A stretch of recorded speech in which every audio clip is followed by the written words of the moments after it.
Hyderabad మాదాపూర్లోని hero Raj Tarun ఇంటి వద్ద అతని మాజీ ప్రేయసి లావణ్య ఆందోళన చేశారు.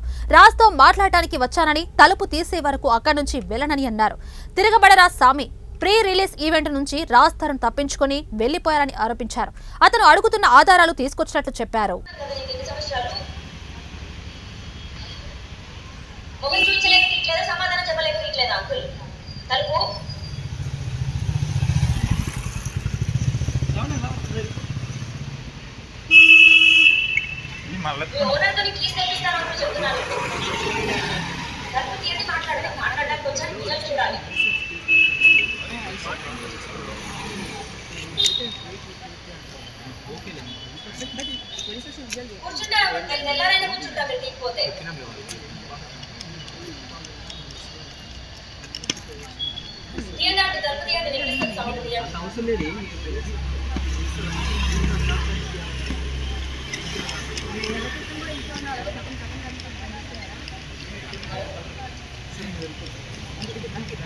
ఓకే బాయ్ ఇంకొక